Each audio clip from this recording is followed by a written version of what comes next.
Bien, en primer lugar vamos a analizar el tema de santo, sagrado y profano. Este es un tema que, como les he dicho, por gracia de Dios hemos estado viajando por muchas partes del mundo. Hemos estado en distintos lugares y hemos compartido la palabra de Dios. Nos hemos dado cuenta de algunas situaciones que ocurren en la iglesia y esto nos ha permitido establecer que hay algunos parámetros que la iglesia debe comprender para que no cometamos errores en las prácticas litúrgicas. Lo primero tiene que ver con el concepto del santo. Este templo, esta estructura, con sus adendas, sus anexos, ¿es santo? Sí, dice Dios para Dios, o sea, se me ha enseñado, pastor, que santo es lo que se aparta para Dios. Gracias, hermano Eliardo. Otro detalle adicional. En la academia nosotros aprendemos lo que se llama la humildad científica.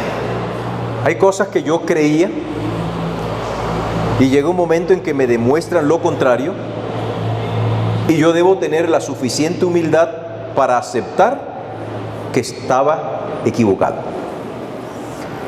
El hermano Eliardo ha dado una respuesta clara. ¿Alguien más tiene una respuesta? ¿Este es un lugar santo? ¿El templo, la estructura es santo?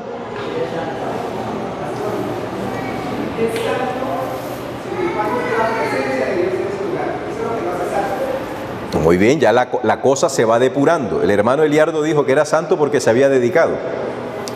Usted acaba de anexarle algo más. Es santo si la presencia de Dios está aquí. ¿Ok? Si la presencia de Dios está aquí. ¿Alguien más quiere emitir concepto? Esta estructura con sus anexidades ¿es santa? Bueno, vamos a tratar de dar respuesta. Ustedes están leyendo que hay dos formas de tener la santidad. De esto estuvimos hablando hace unas noches, hablándoles acerca de la santidad ontológica y de la santidad relacional. La santidad ontológica solo le corresponde a Dios. En todo el universo no existe otro ser que sea santo. Inherentemente, Él es santo. Si ustedes buscan en Éxodo el capítulo 3, donde se nos presenta la teofanía, yo se los dije hace unos días, Moisés ve una zarza ardiendo y observa que esa zarza arde, pero ¿qué no hace? No se quema, no se consume. Dice Moisés, voy a ver. Nosotros manejamos en la teología el concepto de que la persona de Dios y la manifestación de la teofanía de Dios genera en el ser humano fascinación y temor.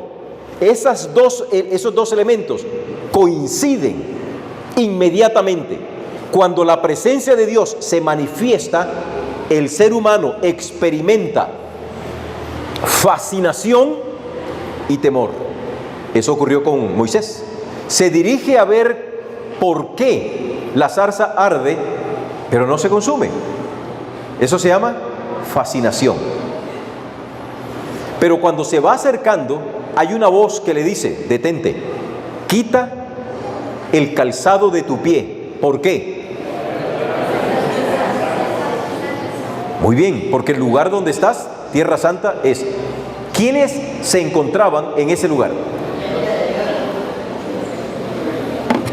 Se encontraba Moisés y se encontraba el ángel de Jehová que estaba en la zarza que ardía. ¿Era Moisés quien hacía santo el lugar? ¿Quién lo hacía? Si se trasladan al libro de Josué, al capítulo 5, desde los versículos 13 en adelante, encontrarán que Josué, preocupado por lo que iba a acontecer con Jericó, sale a orar, a meditar. Y cuando está meditando, un varón se le acerca con una espada desenvainada. Josué, me imagino que también desenvaina su espada, como buen militar que era, buen guerrero, Y le pregunta, ¿eres de los nuestros o de los enemigos? La respuesta del ángel de ese varón es no. Ese no es ni soy de allá, ni soy de ustedes, mas como príncipe del ejército de Jehová he venido ahora. Quita el calzado de tu pie, porque el lugar donde estás, tierra santa es. Esto nos permite entonces a nosotros deducir que es la presencia de Dios la que santifica un lugar.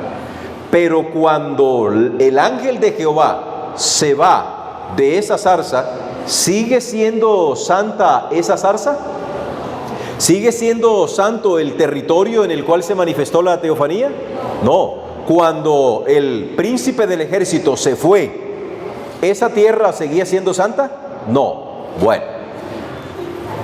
Nada hay en la tierra que pueda hacer el ser humano, que el ser humano elabore, construya con sus manos, que el hombre pueda declarar es santo en sí mismo. En consecuencia, no existe ninguna estructura en toda la tierra que sea santa inherentemente. Es santa relacionalmente. Entonces ahora explico el concepto de la santidad de la iglesia que el hermano Eliardo tiene en mente. A saber, cuando nosotros venimos a este sitio o a cualquier iglesia que ha sido, cualquier estructura, cualquier templo que ha sido consagrada a Dios y le decimos a Dios que esté con nosotros, en ese momento el espacio y la estructura se vuelven santos porque la presencia de Dios está en medio de nosotros. Pero noten ustedes que estamos hablando de este espacio, pero este espacio, ¿en qué se diferencia al espacio que está allá en la calle? ¿En qué se diferencia? Sí, pero ¿en qué se diferencia? En nada, porque hay una continuidad espacial. Que yo sepa, el aire que circula allá afuera es el mismo aire que está entrando acá. El espacio de allá es el mismo espacio de acá. Usted no ve el espacio, pero si pudiésemos tener un rayo de sol atravesando aquí, veríamos partículas flotando en el aire. Ese mismo sol allá afuera circulan esas partículas que están suspendidas en el aire. No es el espacio el que cambia, es la destinación del espacio. No es la estructura que se vuelve santa en sí misma, sino la dedicación de la estructura cuando Dios está acompañando a sus hijos en ese acto litúrgico como el de ahora. Pero una vez que nosotros nos vayamos de aquí todos y se cierren las puertas, esta estructura no es santa. Esta estructura se convierte en una estructura sagrada. Vuelvo y repito. Bueno, repito, porque volver a decir es un pleonasmo. Repito. Mientras estemos aquí, esta estructura y este espacio son santos. ¿Quién lo hace santo? ¿La presencia de ustedes? Dios, que está aquí con nosotros a través de su Espíritu y de sus ángeles. Pero cuando esto se cierre y cada quien para su casa, esta estructura no es santa. Esta estructura se convierte en una estructura sagrada. ¿Sagrada para quién? ¿Sagrada para quién? Para nosotros, los adventistas del séptimo día. Cuando usted va a un país cualquiera y ve el logo de la iglesia, no importa el idioma en el que esté, pero siempre vamos a encontrar, uno siente una alegría de ver una iglesia adventista, y cuando uno ve un templo adventista, uno dice, aquí tengo a mi familia, porque somos una gran familia a nivel mundial. Esta estructura es sagrada para nosotros, y significa esto que un adventista consagrado, consecuente con su fe, no entrará a este salón. Vamos a correr las bancas y vamos a jugar un picadito de fútbol. No. Vamos a tomar estas bancas y nos vamos a pegar a ponernos a jugar aquí. No, porque entendemos que esta estructura ha sido dedicada para un oficio y para un fin sagrado, para nuestro Dios. Vamos, seguimos avanzando. Dentro de poco vamos a participar de la Cena del Señor. ¿Bien? ¿Puede dejar Dios de ser santo alguna vez? ¿Puede usted dejar de ser santo? ¿Puedo yo dejar de ser santo? Sí. Si no, pregúntenle a Satanás, que fue santo por un tiempo, pero cuando fue expulsado del cielo, dejó la santidad y se convirtió en un demonio. Él no es santo por naturaleza. Ninguna criatura es santa por naturaleza. Si usted se bautizó, en ese momento usted entra en una relación de santidad con Dios. Pero si usted abandona los caminos de Dios, esa santidad que tenía gozando con el Señor se acaba y usted se vuelve una persona impía. Por eso la santidad hay que conservarla, porque sin ella es imposible agradar a Dios. Muy bien, dentro de poco vamos a participar de la Cena del Señor. Lo que he de expresar, por favor, iglesia, espero que lo tomen en un alto grado de madurez, porque son ejemplos. Ese es un ejemplo. Yo voy a tomar un vasito de la Cena del Señor y me lo voy a llevar para la casa. Me tomo la copita, la tomo y me la guardo aquí en el bolsillo. Los diáconos no saben, porque yo me cambio de puesto, y no saben si yo me la llevé. Es más, le puedo decir al diácono, ¿me la puedo llevar? Y el diácono me dice, no, es un número completo, compren otra. Y yo me la llevo para mi casa. Cuando me la llevo a la casa, me quedo mirándola y digo, ve, bonita la copa. Pregunto, ¿esa copita es santa? ¿Es sagrada? Ahí comenzamos nosotros a patinar, pero espera un momentito, es que esa copita fue consagrada para solo un fin, servir el vino. Pero de esa copita no es en sí misma nada. ¿Qué pasa si un alcohólico encuentra una bandeja por descuido, que una de las diaconisas la dejó por ahí olvidada, y encuentra ese montón de copitas? Se pone feliz y dice, uy, se me apareció la Virgen aquí, tengo copitas al por mayor. ¿Sabe él el uso de eso? Y se empieza a tomar las copitas, ahí echa alcohol, echa lo que sea y tal, nada le pasa. Ah, pastor, pero ¿y con Belsasar? Ah, es que con Belsasar hay un cuento distinto. Belsasar sí sabía que esos vasos que él utilizó habían sido consagrados con un fin litúrgico específico, y él quiso burlarse de Dios, sabiendo lo que eso significaba.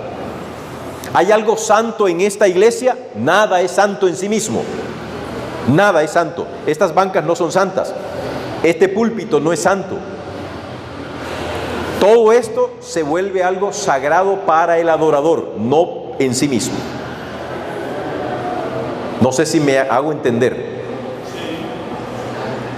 ¿Por qué respeto? ¿Por qué debo venir yo aquí y tratar estas bancas con respeto? Porque aquí en el templo cumplen una función litúrgica especial.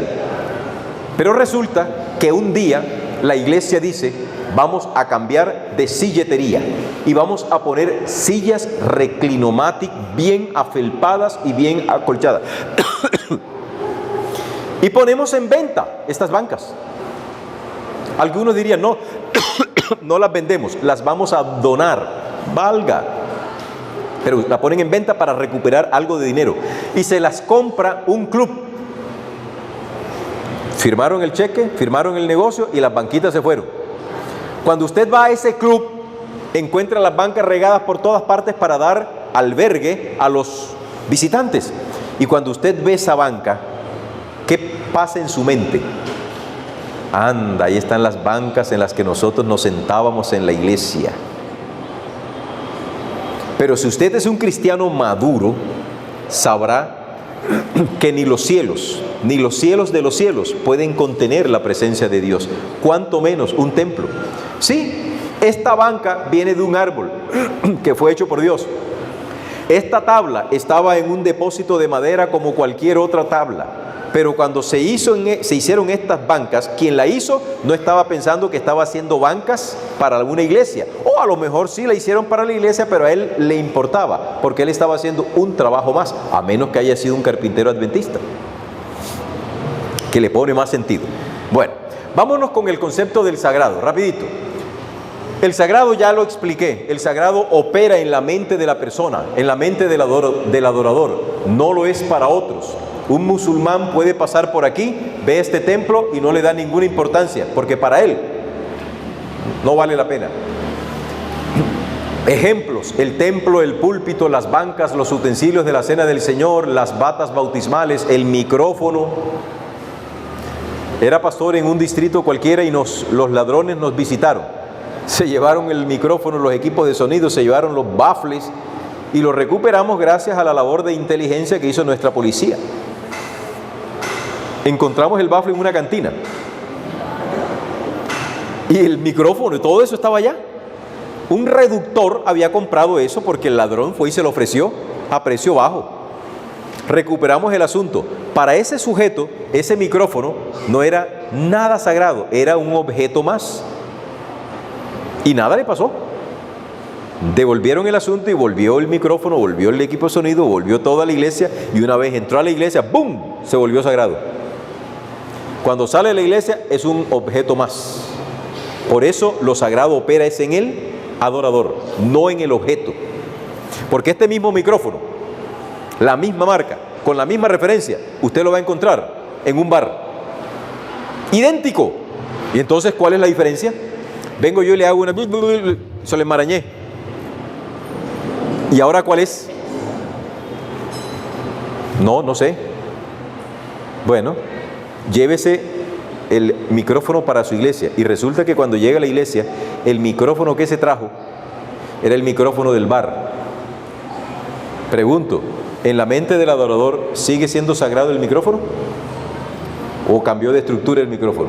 Lo mismo, opera en el adorador. Por eso aquí en la iglesia debemos tener mucho cuidado con las cosas sagradas, no darles un uso profano. Viene el siguiente. ¿Qué es un profano? El profano es quien le da un uso secular a un símbolo, a una práctica o a un utensilio de naturaleza cultica, ritual o de adoración. ¿Por qué Nadab y Abiú se volvieron profanos?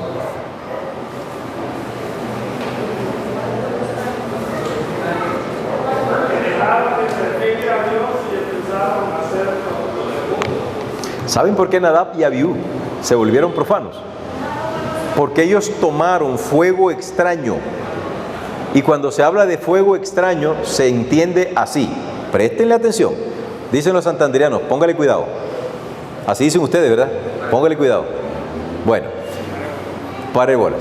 Cuando el santuario de Moisés fue dedicado, dice la Biblia que un rayo, un fuego descendió del cielo y quemó el altar, la víctima que estaba en el altar del sacrificio.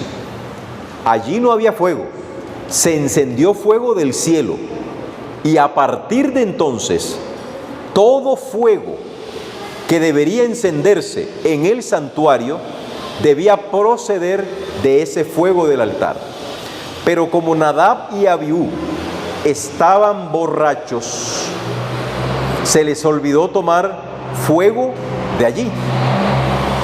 ¿De dónde agarraron fuego? No lo sabemos, pero la Biblia solamente dice que era fuego extraño, porque no era el fuego que Dios había diseñado.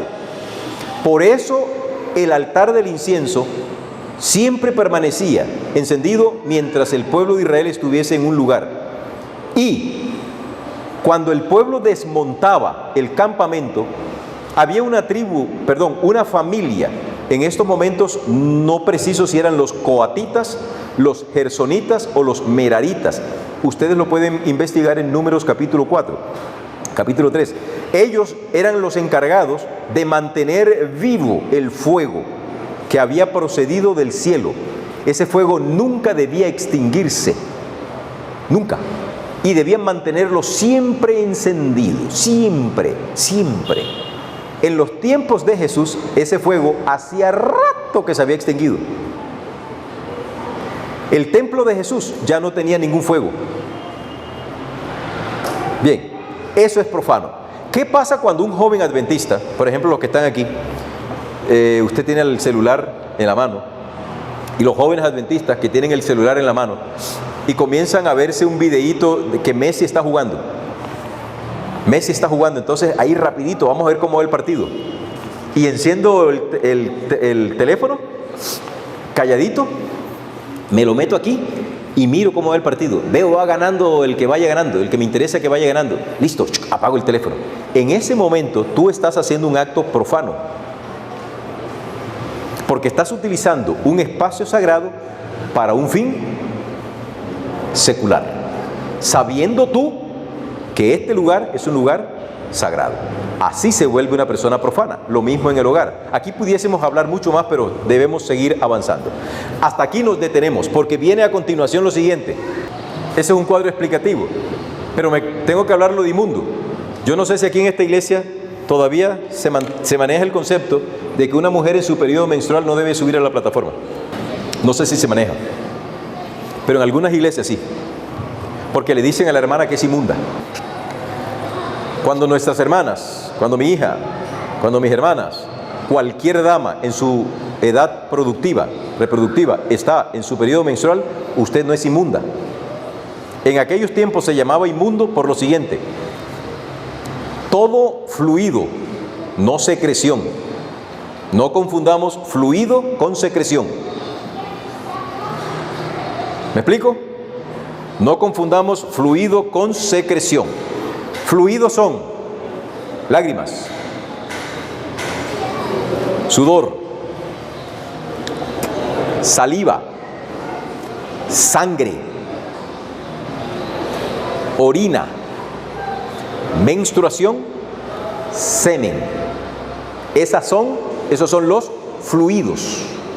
Y la Biblia en el Antiguo Testamento, y sobre todo en el sistema ceremonial, decía que una mujer que tenía su periodo menstrual no debía asistir al templo porque era inmunda por lo siguiente: no era inmunda moralmente, no era cochina, simplemente que su cuerpo estaba expulsando una célula llamada óvulo que se había muerto por no haber sido fecundada. Entonces, como delante de Dios los muertos, Dios no le gustan los muertos, por eso Él dice: yo soy Dios de vivos, no de muertos, porque lo muerto es lo opuesto a la vida, y la muerte es degeneración, es corrupción. Dios no está de acuerdo con la corrupción. Entonces, ¿qué ocurre? Cuando nuestras hermanas están en su periodo menstrual, hoy, usted no está inmunda, usted no es cochina, usted no es puerca, usted no es desasiada. Usted simplemente está en un periodo normal que Dios ha dejado para cada una de nuestras hermanas. Normal, simple. Ahora, tiene usted que venir con su periodo menstrual y decirle al pastor: Pastor Everson, es que estoy con mi periodo menstrual. Eso a usted al pastor Everson no le importa. Al primer anciano no le importa. Ese no es problema de ningún hombre, eso es problema suyo. Que lo sepa su esposo. Pero los demás hombres, ¿por qué tienen que enterarse de que usted está en su periodo menstrual? ¿Quién dijo eso? ¿O es que acaso hay un aquí menstruanómetro para saber: esta hermana tiene el menstrual, no puede subir? Nada de eso. El semen es lo mismo. Si no se utiliza para el fin procreativo o para el fin relacional que Dios lo dio, el semen se vuelve inmundo si sale fuera de esos conductos. Lo que pasa es que nosotros no lo analizamos porque no tenemos de pronto el tiempo para hacerlo, y no va a la casa, no va el momento tampoco. Pero esta semilla tiene dos propósitos: la fecundación; dos, relacional, no más. Por eso Salomón le dice a los hombres, nos dice a nosotros: no derrames tus fuentes por la calle. La fuente aquí es una metáfora del semen.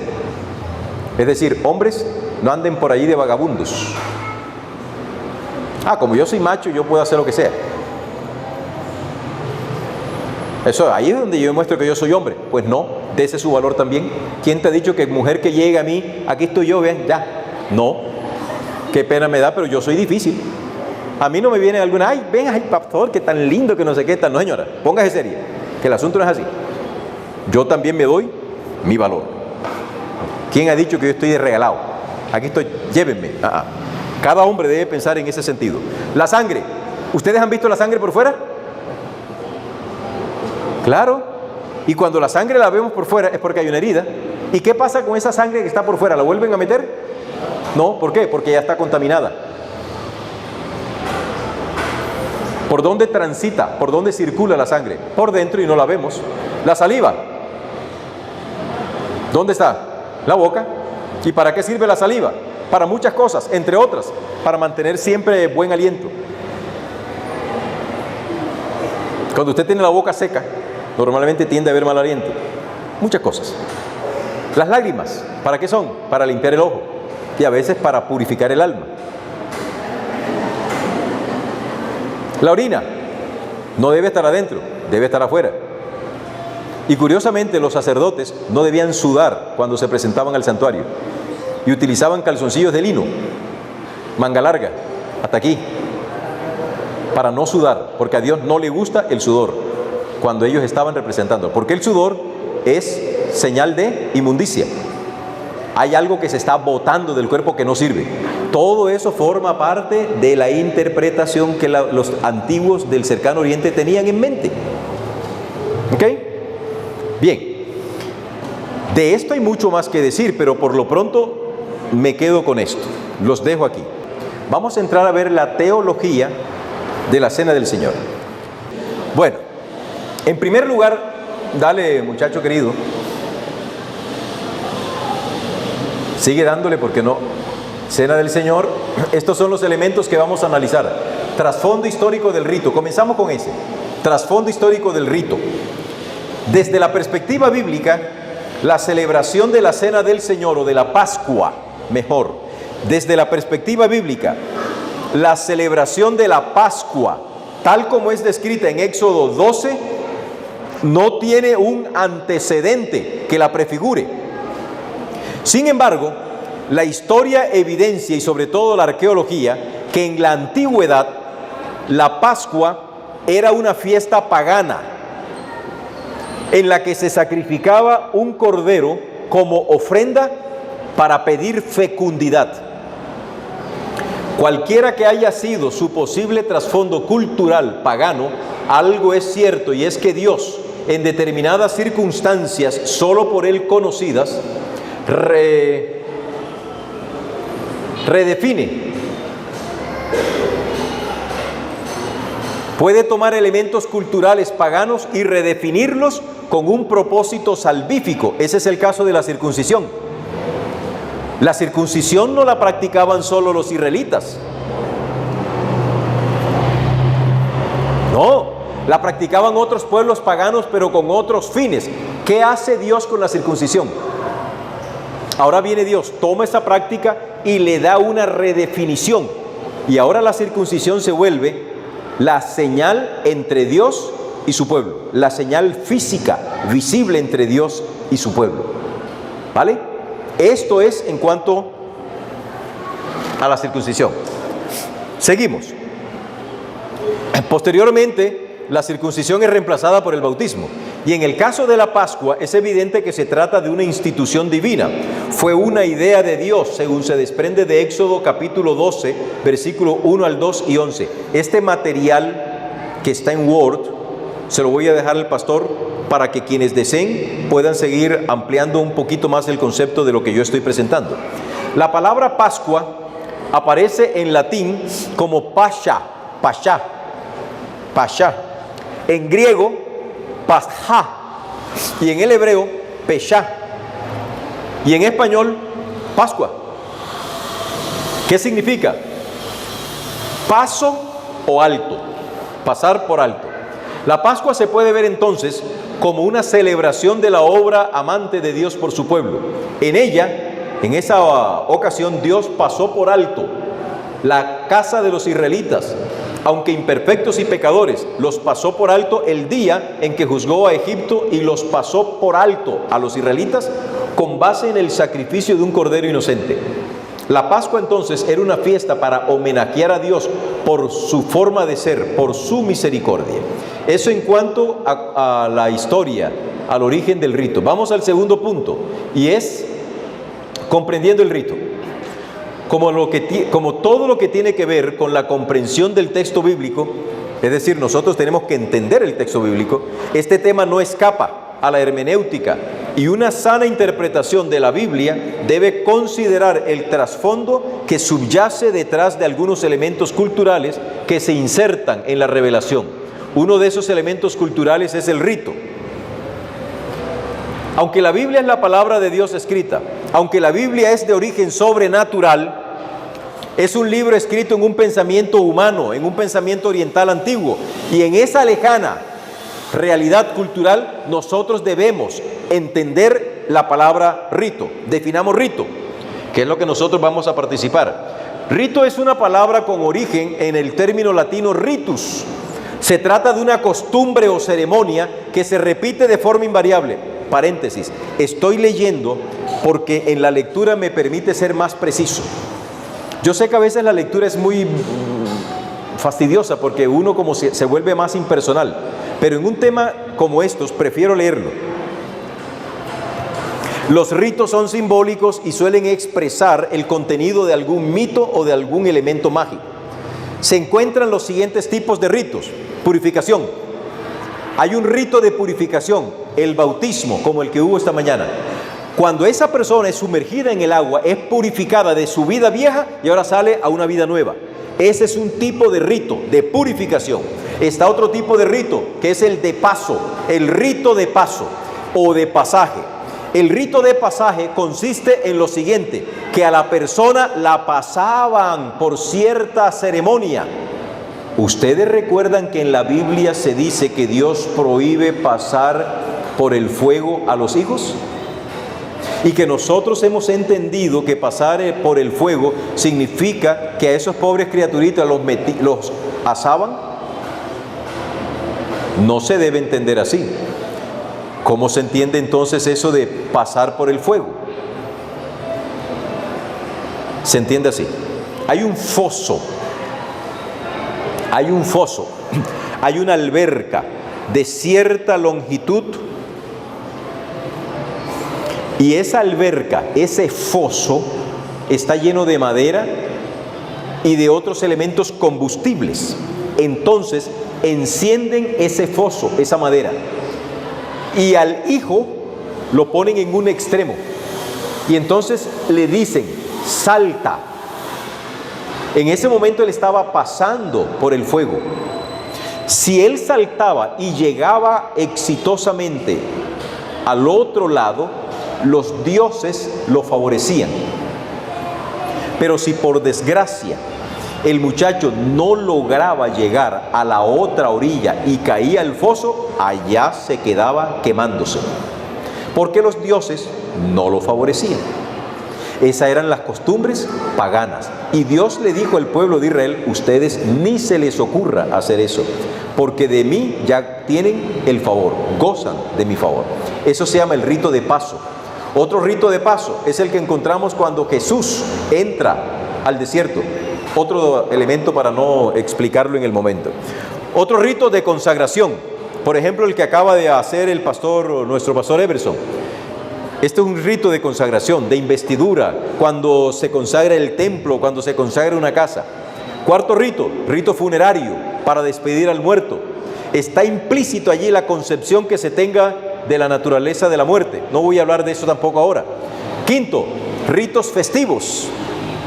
Cuando se celebraba la cosecha, se hacía un rito. Cuando había una siembra, cuando había un destete, cuando había matrimonio, etc. Sexto rito, rito de iniciación a ciertos misterios. Séptimo rito, rito de filiación. Por ejemplo, la circuncisión o la imposición de manos.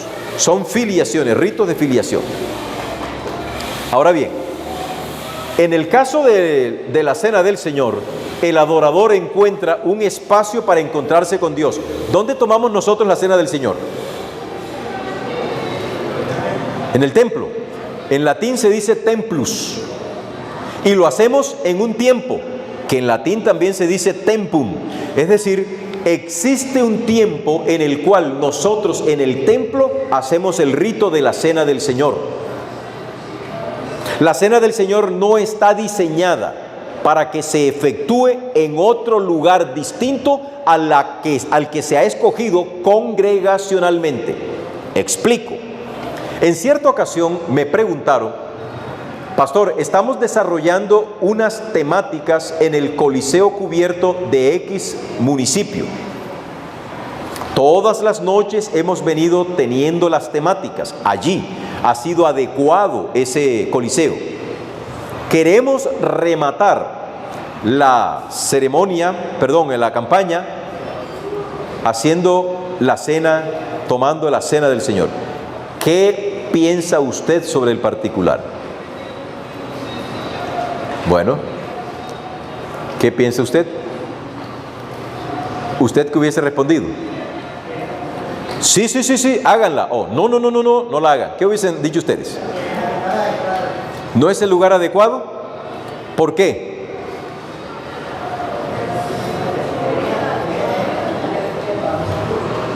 Para otro uso. Bien. Lo llevo entonces al cenáculo. ¿Qué era el cenáculo? Era un lugar que se prestaba para cualquier persona que quisiera utilizarlo, que fue el lugar donde Cristo tomó la cena del Señor con sus discípulos. ¿Había sido ese lugar consagrado anteriormente para tomar la Pascua? No. Pero, y voy con usted, la respuesta que yo le di es: esa cena del Señor, ¿con qué propósito se va a hacer? No para los nuevos conversos. Entonces la respuesta es: yo te sugiero, porque tampoco puedo decirle sí o no, porque si uno les dice sí, el pastor Márquez lo dijo, y si dice no, el pastor Márquez lo dijo, y me meto en problema por sí o por no. Tome usted la decisión. Te sugiero que evalúes lo siguiente: la cena del Señor requiere una logística, y de acuerdo al manual de iglesia es un evento que debe ser altamente preparado, no solamente en lo que tiene que ver con el aspecto litúrgico, sino también con el aspecto del corazón, del ser humano, del adorador.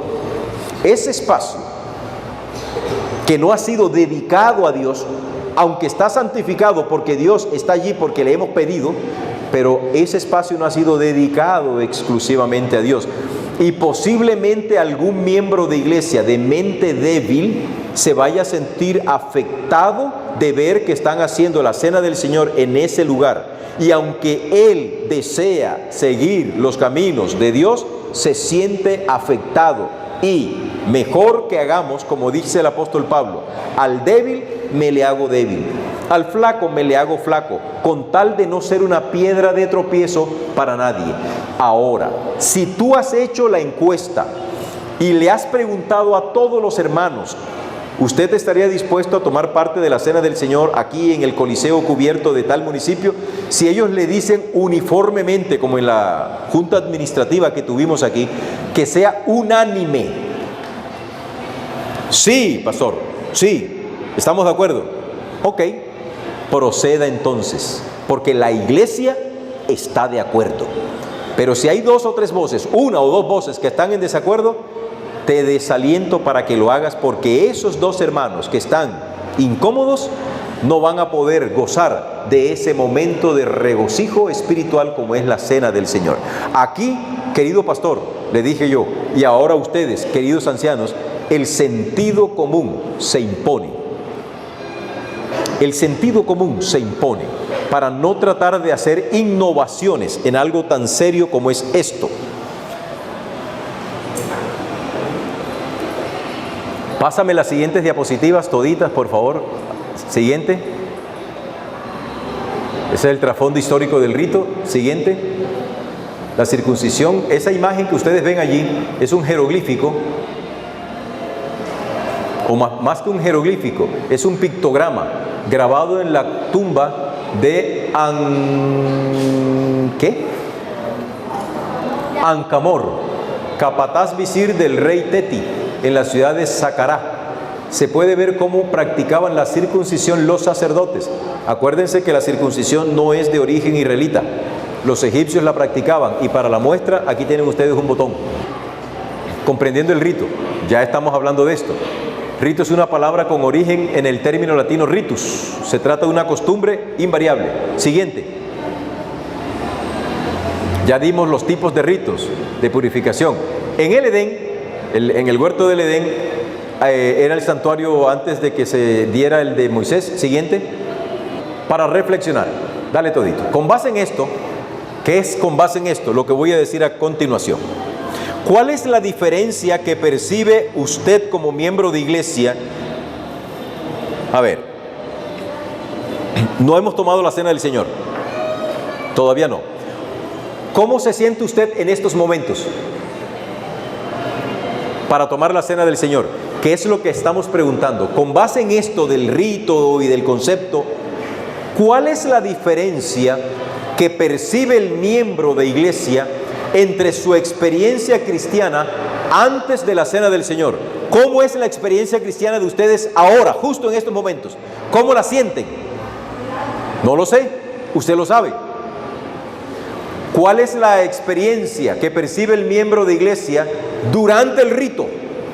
Cuando estamos aplicando el rito de la cena del Señor, ¿cómo se siente usted?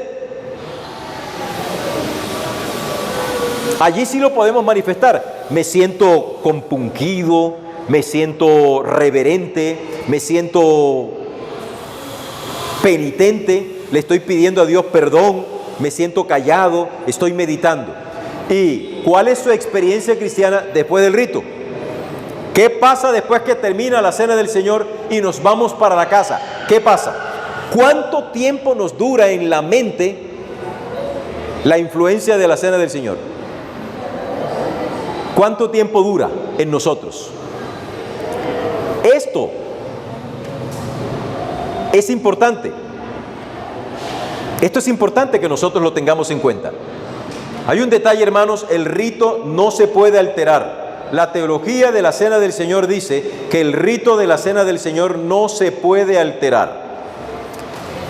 Era pastor en un distrito nuevo, llego al distrito nuevo, y los pastores sabemos que cuando estamos en un distrito nuevo, el pastor saliente nos debe presentar a los administradores, a los de la junta de iglesia, a los líderes de la iglesia.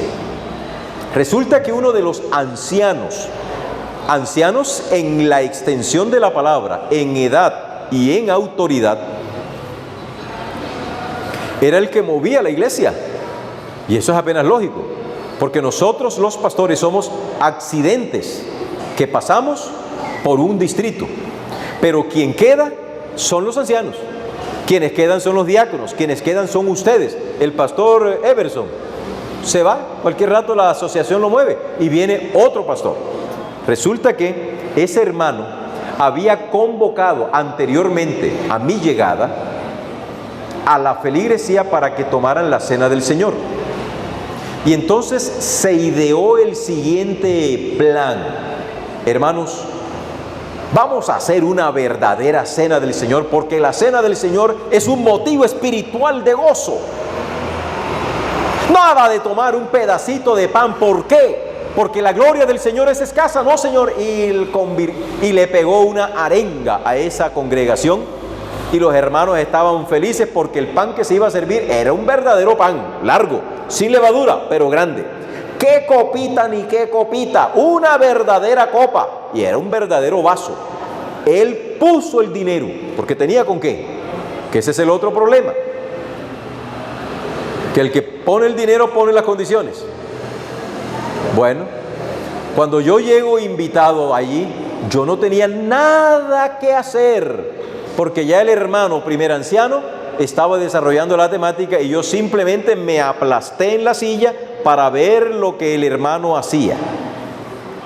Y los hermanos, amén, gloria a Dios y aleluya, y un paroxismo impresionante. ¡Qué felicidad, qué dicha!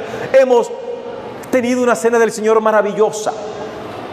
Gracias, hermano fulano. Y el hermano no cabía en su ropa, más contento que político en campaña, sobre todo si gana la elección. Feliz, porque todo se le había dado.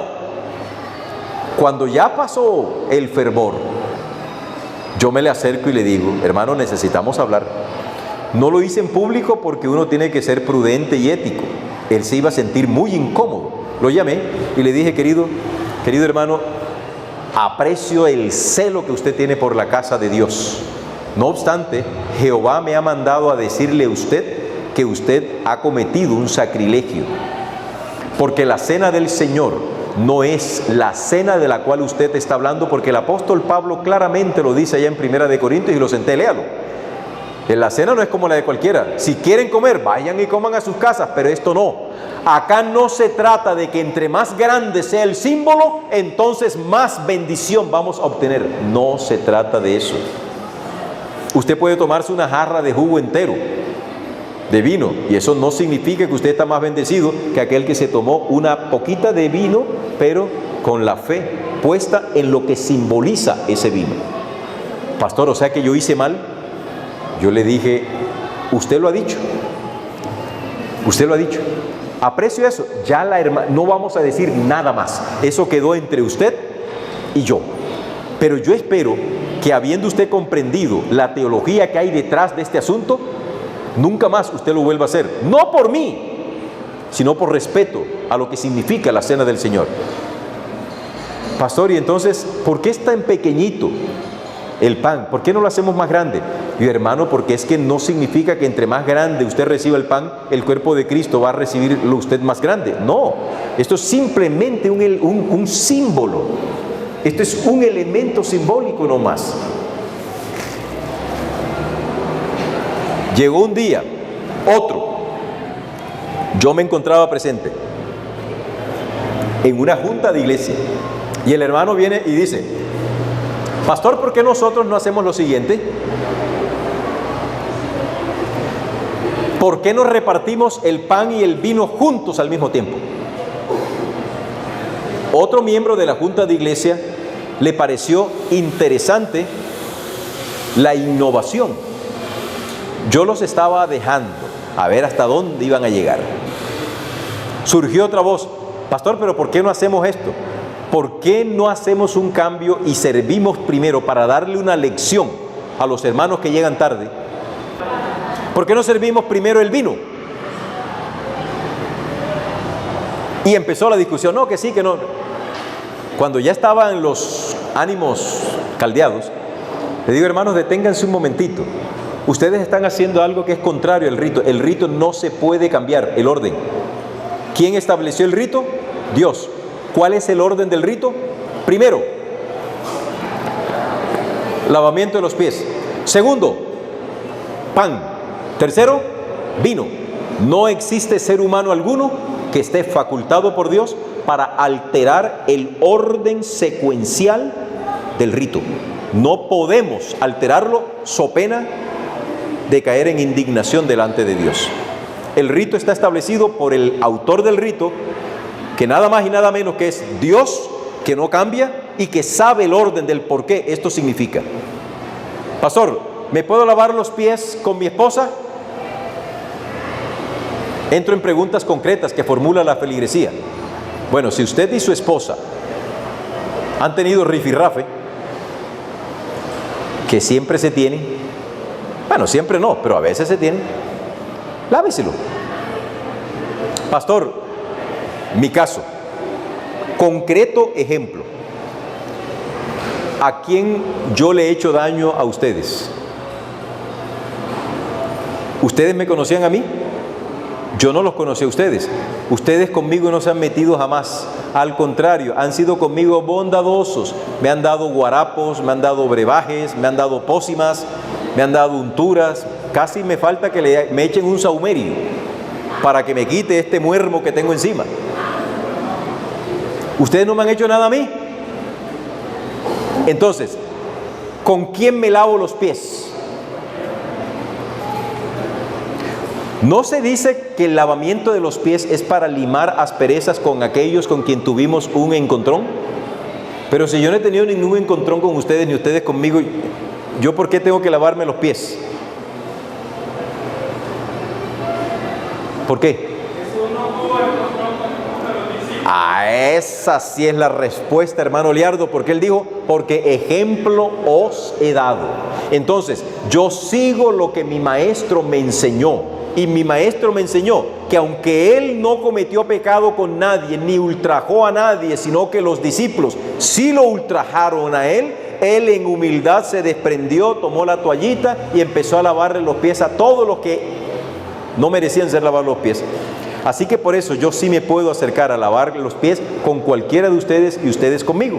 ¿Por qué? Porque entre nosotros hay paz y hacemos este acto en obediencia a nuestro maestro. Pero vayamos un poquito. Hermano Elber.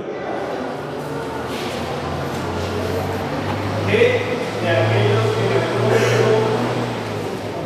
que evitamos a la persona con la cual hemos tenido, entre comillas, evitamos los otros de lo que hacen eso? La respuesta es fácil y es sencilla y contundente. La cena del Señor en el rito de lavamiento de los pies persigue eliminar de nosotros el orgullo. Si yo sé que he ofendido a un hermano, número uno, y si yo sé que hay un hermano que está ofendido conmigo, debo hacer las dos cosas. Si fui el ofensor, voy y le digo al hermano, le ofrezco disculpas sinceras, hermanos, por haberlo ofendido. Y si él es el ofensor, pero no se acerca a mí, yo, dice la Biblia, en boca de Jesucristo, deja tu ofrenda en el altar y ve y reconcíliate con tu hermano. Noten que el texto dice, si cuando vas a llevar tu ofrenda al altar te acuerdas que tu hermano tiene algo contra ti, ¿notan? Tu hermano tiene algo contra ti, tú no lo sabes, o a lo mejor sí lo sabes, tú nada le has hecho a ese hermano, pero él sí tiene su cosita contra ti. Deja tu ofrenda y ve a donde el hermano y le dice, hermano, yo he visto que usted se me ha puesto como bravito, está como cambió de estado de ánimo conmigo. Hermano, yo hice algo que lo molestó y que de pronto cambió su actitud. Y el hermano dice, sí, la verdad que usted hizo esto. Ay, hermanito, le pido un favor, por favor, perdóneme. Yo no sabía que mi actitud lo había molestado y lo había hecho actuar de esa manera. Yo soy el responsable de eso. ¿Me puede perdonar? ¿Qué puede decir ese hermano? Vea, lo desarmó. Eso fue exactamente lo que hizo Jesús. Ahora les pregunto, ¿ustedes han hecho eso? Por eso se toma la cena del Señor indignamente. Cuando nosotros entramos y sabemos que allá está el hermano con quien ni siquiera he tenido la deferencia de ofrecerle disculpas, y vengo a tomar la cena del Señor así de chévere. No, la cena del Señor hay que tomarla muy seriamente, porque es un acto de contrición, y los que la vamos a participar de ella tenemos que ofrecer el bálsamo de la paz. Pero pastor, es que ya yo fui donde el hermano Belarmino, espero que nadie se llame así, y el hermano Belarmino me recibió con 4 piedras en la mano y me dijo, vea hermano, yo no lo quiero ver usted, a mí no me pida perdón. ¿Qué hago entonces, pastor? ¿Tomo o no la tomo la cena del Señor? Le respondo, aplique lo que dice el apóstol Pablo en Romanos, en cuanto de ti dependa, está en paz con todo el mundo. Tú fuiste a buscar la paz, pero el hermano Belarmino no la quiere. En tu corazón no albergas odio, y tan pronto el hermano Belarmino abra las puertas para el diálogo, tú estás dispuesto. Eso lo acepta Dios. Tú puedes tomar la cena del Señor porque diste el paso de la reconciliación y Él no lo aceptó. ¿No dice Jesús? Si a tu enemigo tiene hambre, dale de comer. Si tiene sed, dale de beber. Porque haciendo esto, ¿qué haces? Ascuas de fuego amontonas sobre su cabeza. No la mía, sobre la cabeza de él, porque él es el que se va a quemar, no yo, porque yo lo estoy tratando con bondad. Dime.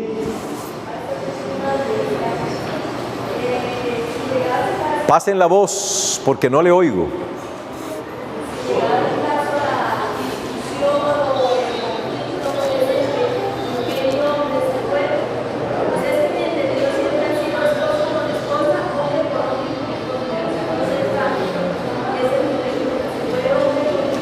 Muy bien.